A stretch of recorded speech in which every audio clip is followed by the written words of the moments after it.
was a lie. I did not hate it. It's not true. It's bullshit. I did not hate it. I did not. Oh, hi, YouTube.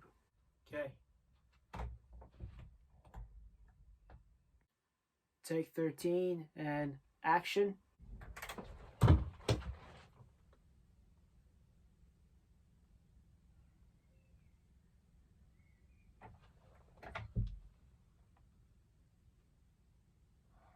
Was a line. I did not hate it. It's not true. It's bullshit. I did not hate it. I did not. Oh, hi, YouTube. I did not hate it. Okay. Line. I did not hate it. It's not true. It's bullshit. I did not hate it. I did not. Oh, hi, YouTube. Take 67 and action. Here, Ben, why don't you use this? Feel the anger, feel the rage inside of you, Ben. Really? Yeah. Thanks, director. Action.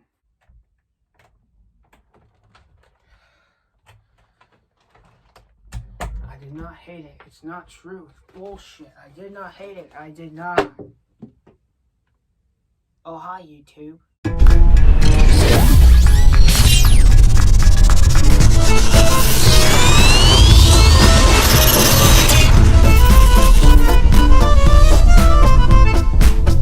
Hey guys, what is up? This is Ben Falcon's Media Corner and welcome back to another movie review. But this time this is actually a double movie review. And this is the very first one I ever do for a double movie review, because the first one I did was a double movie review, AK After a Soul, which I talked both on Penguin Bloom and The Day, which that was my second video on my channel, and you can guys check it out if you want to on my channel. And so for today, it's a double movie review for two movies. Well, mainly the movie I'm talking about is a movie that is considered to be so bad it's good. And so, but first I'm going to talk about a movie that inspired on how we know this film to this day, what it is to this day. So the first one I'm going to be talking about is the 2017 comedy drama known as The Disaster Artist. Now, The Disaster Artist, this was directed by James Franco, and this is based off the book of the same name by Greg Sestero, who wrote the story based on his life about how he made this most iconic film that is considered to be so bad it's good, known as The Room, which I'll be talking about later after I review this movie. And so basically the story of The Disaster Artist basically tells the story of this young actor named Greg Sestero, played by Dave Franco, who he's a struggling actor. He's struggling to overcome he's kind of been nervous when he's on stage and his acting, because people think he won't be good at acting. He kind of thinks that people might make fun of him or anything like that, until one day he meets this mysterious figure who we know as to this day, and that is Tommy Wiseau, who's played by James Franco, which he directs this film as well. And basically when he meets him at an acting class, and when Greg meets him at an acting class, them two start to sort a unlikely friendship, where we basically see them how they share what dream they really want to share with each other. Basically for Greg, he really wants to become an actor, and for Tommy, he wants to become an actor as well as a director. But unfortunately, nothing really worked out for them whatsoever. Hollywood won't even hire them or anything like that. But it's mainly about Tommy, because he can't do anything right whatsoever, because he just thinks because he doesn't even care about whatever he does, and that's where he does learn about what we learn about him before we know him, of course, in The Room. And so basically when Hollywood doesn't want to have these doesn't want to do anything with these two actors, basically Tommy decides to basically make a film known as The Room, which is of course considered the greatest bad movie of all time. And so basically what happens is we see him how he made the movie along with Greg, as well as the cast and crew who also made this movie together. And of course, as you may know, the filming does not go as planned, so that's pretty much the story of The Disaster Artist. So for going into The Disaster Artist, I didn't even know what the room was about, although I heard what people said about the movie, and a lot of people say that is considered a movie that's so bad it's good. That I watched it, and I'll tell you guys my honest views about that film, and I do talk about that after I've talked about this movie. And when I heard there's going to be a biopic about them, at first I thought, like, when I heard about James Franco starring it, I thought this was just going to be a stoner comedy, like, with him and Seth Rogan and other cast he's always with, like, for making these kind of films. I thought it was going to be like that, like a fanboy kind of film where they're like, hey, remember all those funny moments from The Room, you know, like, oh, hi, Mark, and you're tearing me apart, Lisa! Anyway, how's your sex life? And all that kind of stuff that you may know from The Room. I thought it was that at first, but no, this was actually a biopic starring him as well as his brother Dave Franco, which this is the very first film they've made together as brothers, and you also had Seth Rogan in this movie as well. And so when the trailer dropped by, I was really looking forward to seeing this movie because from the way it's been told, it looked like a fascinating way on like how The Room is made into what it is known as to this day. So I've always wanted to see this in cinemas, but unfortunately I did not get a chance to see this at cinema, so I ended up watching it at home, and I've seen this movie multiple times, and I gotta say, this movie was absolutely fantastic. I absolutely liked The Disaster Artist. I mean, I absolutely love this movie. Its story, it's such a really well told story. It is very familiar to one movie that's similar like that, it's similar from the way it's been told. It's sort of similar to another man who was kind of mysterious in the film industry, and that was Ed Wood, which there was a biopic about him, which was made by Tim Burton, starring Johnny Depp, and I'm looking forward to reviewing that one for you guys. And this story is sort of like an Ed Wood tale about this mysterious figure known as Tommy Wiseau, the creator of The Room. In which the story is really fascinating to see on like how these two people who want to follow their dreams, but unfortunately nothing really works out for them, and then they decide to make something on their own, on what they still want to follow for their own for their dreams, and of course it doesn't really go for them that well, and then of course it all kind of made history when it made history for being like something that's like popular to the world, which again it's such a really well told story from the book, which I've never read the book, but I didn't realize it until I saw this movie, but from when Greg Sestero wrote the book and saying about his life, it's such a really fascinating story about his life, how his life really changed for himself, really, which it is almost like centered on Dave Franco's character, Greg Sestero, which it's basically about his story about like how he met Tommy and how all this kind of changed for him. But it also kind of follows on Tommy, but no one really knows about his life because he's a really mysterious figure of the film industry, and no one even knows nobody doesn't even know where he's from. He won't say to you like where is he from, how old he is, and what does he do with his own life, really, like what does he do with his money, like where's the money coming from, and all that kind of stuff. Which it just brings it so well to these two characters in this movie, which I thought was a really well done way on how they brought that to the big screen. The acting in the movie, James Franco as Tommy Wiseau, he was incredible in this movie. He is so funny in this movie, portraying the character of Tommy.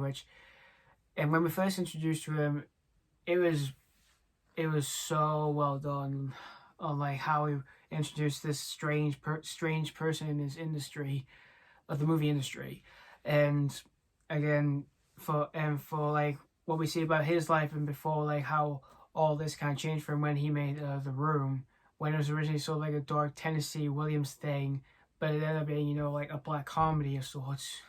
Which again, James Franco, he did an incredible job as Tommy, being showing some heartbreaking moments in the movie, especially like at the premiere when we do see how Tommy had to kind of like change their own view about how people react to his film. When again it was supposed to be like a dark Tennessee Williams thing, like romantic drama, but unfortunately for the way people reacted to his film in a different way, it was kind of heartbreaking for him to see. And you see him like slowly realizing like what he has made and what he originally thought he had in mind, but it didn't really work for him whatsoever. James Franco did an incredible job for that too, outside of being, you know, being absolutely funny. Dave Franco, his brother in the movie, who plays Greg Sestero, he was very good in this movie. And Seth Rogan was also really good too in this movie. Everyone, they all did a really good performance here in the movie. You got Josh Hutcherson in this movie, who portrays the character of Denny from The Room. You got Zac Efron in the movie, who plays Chris R. You got Jacki Weaver, Sharon Stone. Everyone, they all did a really good job with their performance, but the best performance in this movie is definitely James Franco. And for the directed scenes of this movie, when we do see how The Room is made into what it is known as to this day, as you may know, the behind the scenes of that, it's such a lazy backstory of it's the behind the scenes now. It is one of the most laziest behind the scenes stories I've ever heard of, on how it was made, because none of it takes place in a different area, because it was shot on a sound stage, and the props and everything like that was minimal at best. And even they had to use some green screen for the rooftops, of course, which you may know from The Room, and and for the shots of the film, when they do recreate recreate moments in The Room, like the rooftop scene, oh hi Mark, and as well as for one scene when we do see Denny getting confronted by Lisa and Lisa's mom about where he gets the drugs from, you're not my mother. That scene, and other scenes as well. James Franco recreated so well. And in the end, The Disaster Artist is such a fantastic and yet hilarious movie about the making of a movie that didn't go quite as planned, and I had an absolute great time of it. It was such both hilarious and heartwarming at the same time, and it's such a really great Edward-like story. And I think this is a lot better than Edward, to be honest with you.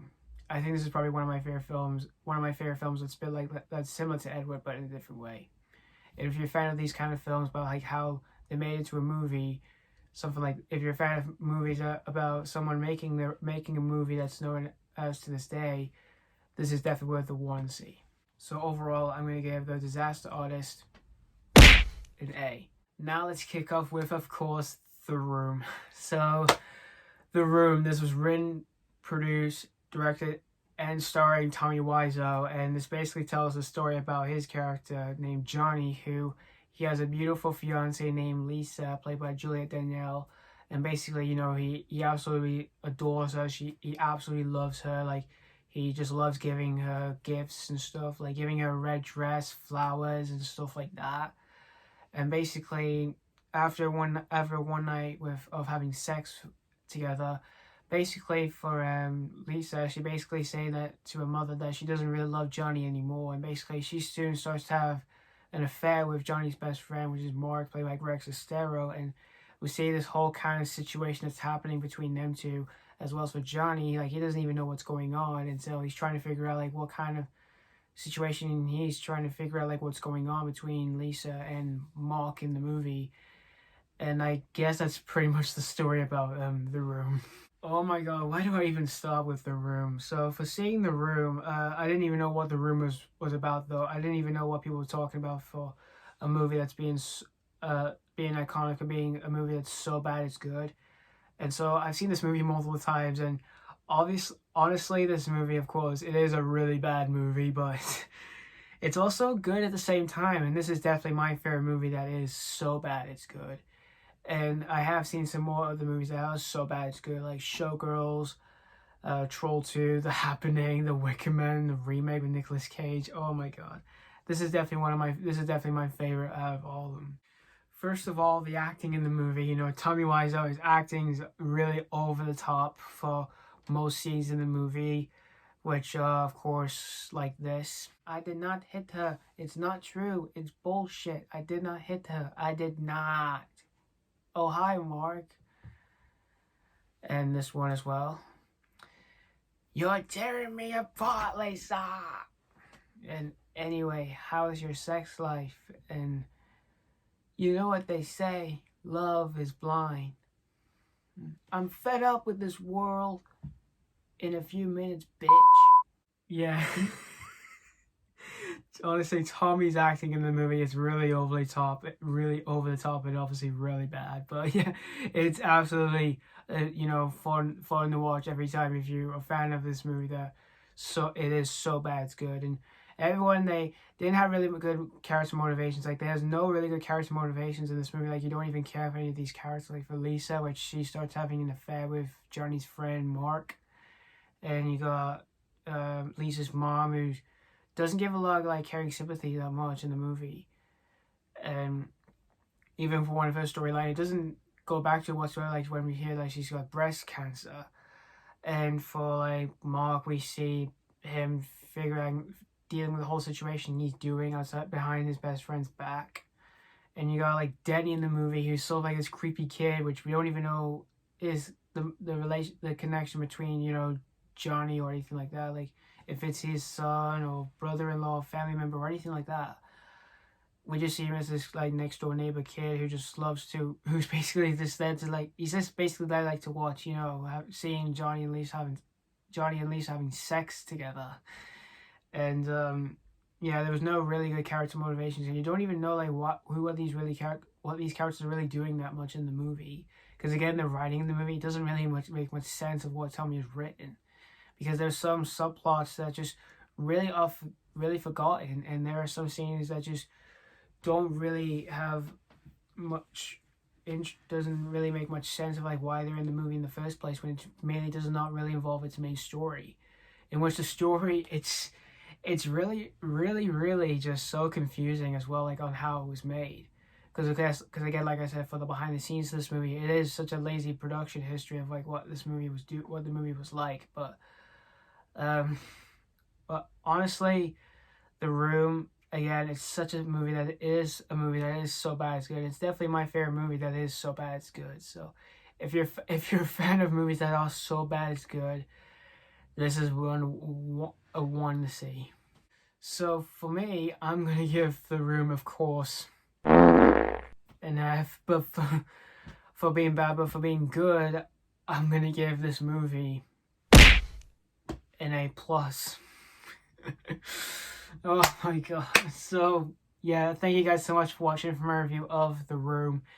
If you did see the film, I would love to hear your thoughts. Do you hate this, or do you absolutely love this film? I'm just like that with this movie, because oh my god. So it's such a funny movie, because again, it's not really supposed to be funny, it's just really unintentionally funny. But and also let me know if you did see the Disaster Artist. Do you love this, or did you not really care for this film? So yeah, thank you guys so much for watching for my double movie review on both The Disaster Artist and The Room. And stay tuned for my next video, my next AK After a Store review tomorrow. And this has been Falcon's Media Corner signing off. I did not hit her. It's not true. It's bullshit. I did not hit her. I did not. Oh, hi, Mark.